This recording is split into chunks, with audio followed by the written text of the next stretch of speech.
you go, I go. You know, I actually feel kinda bad for Mahito. I feel bad for how pathetic and insignificant little insect he has become. I mean, boo fucking who?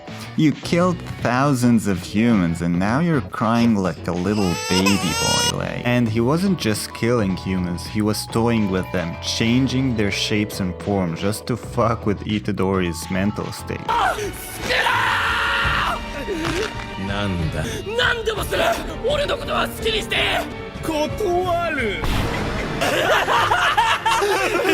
So ironic that he's the one who ended up losing it. I'm honestly kind of annoyed that he has become such a little crybaby after being one of the coolest anime villains I've ever seen. I mean, he always acted high and mighty. Just look at him in the last episode and what he was saying and the way he was acting.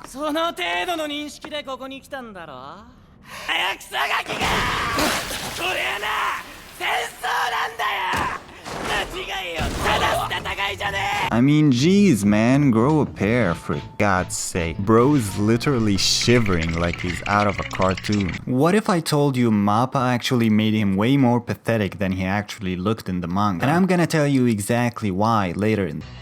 But before we talk about the amazing parts of this episode, let's take it back to the beginning and talk about what I didn't like about this episode. The episode starts with Mahito creating a floor of meat, and to be honest, it looks absolutely disgusting, and not in a good way. I mean, what the heck is this? It doesn't even look like it's part of the anime. And that's pretty much all of my criticisms for this episode. The rest of the episode is freaking fire, bro. And I love this scene where Itadori tries to go for the head. And he decides to make another head, worm-type head.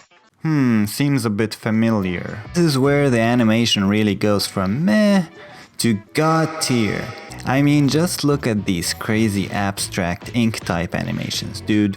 I can't get over how good these are. God damn it, Mappa, give the damn animators a break, god damn it. But can we take a second to marvel at this incredible JoJo pose and those beautiful chiseled 9-packs?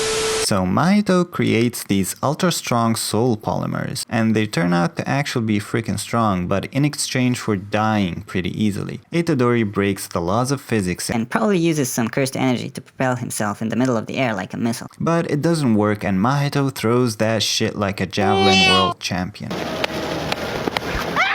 And I don't know why, but these scenes in the totally destroyed city is just one of the best in any anime I've watched because the lighting is so good. It's just so dark and ominous, and I love how muted the colors are. And this is where shit gets really intense, because Mahito gets the brilliant idea of using his domain expansions for 0.2 seconds like Gojo did, in order to quickly get rid of Todo before Sukuna can do anything about it. And god damn it, man, I can never get over how cool Mahito's domain expansion. Anyone who's drawn hands before, you know how it's freaking hard they're animating in this complex, insane way. Here we also see some insane dynamic shots, and the lighting for these scenes are absolutely incredible. From purple to blue, it's just so magnificent. And do I even need to talk more about this incredible ink type animations? I mean, these never get old, man. God damn it. And Mahito was like, hey man, sorry to bother you, but you can't do shit, bitch. Shut the hell up. Just watch me, bitch. Oh.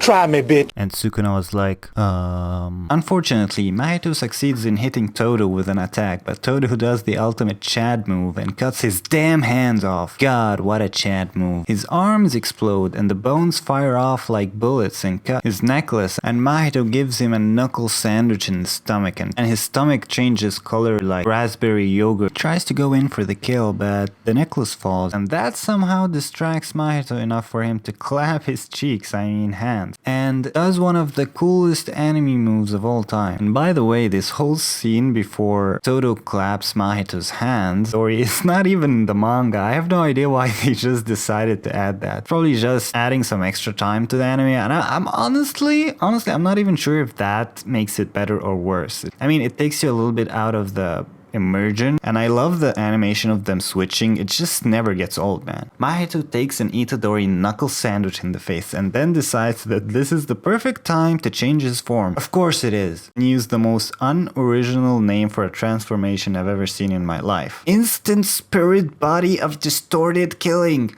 Wow, that's so cool! Is what a 9-year-old would say. First of all, that's way too damn long for a name. Second, this is exactly the type of name I'd expect from an edgy 9-year-old emo kid.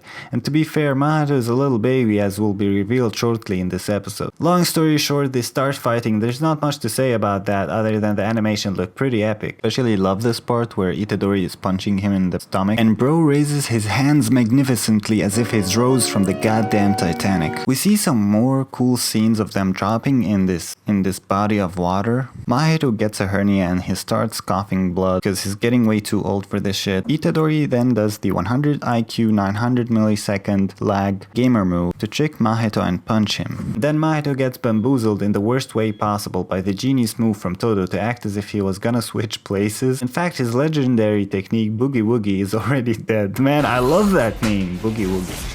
Rest in peace, Boogie Woogie. You will be missed and you will be forever my favorite technique in all of Jujutsu Kaisen. Mahito gets hit straight in the face, and that happens to be exactly enough for him to finally have no more energy to fight. Now for the best part of this episode, the scene where everything turns into snow. To be honest, this scene surprised me because I read the manga before I watched this episode and it didn't occur to me that he was actually imagining the snow. Now apart from the animation being incredible in this scene, it also has a big downfall. Because this whole scene of Mahito crying and throwing dirt is actually not in the manga at all. He doesn't act like a baby.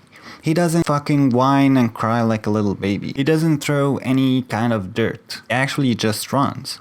He's afraid of dying and he's running, just like a rabbit. This over-exaggeration of emotions is something that I really didn't enjoy because it actually made Mahito totally out of character, even if he was afraid for his death. Again, this is one of the scenes, the only anime scenes that was just put there to increase the episode time. Which, you know, I'm not gonna fight you if you like this scene, but personally I just felt it takes away too much from Mahito's egocentric, boastful character. And so yeah, that's all I have to say for this episode, guys. See you later.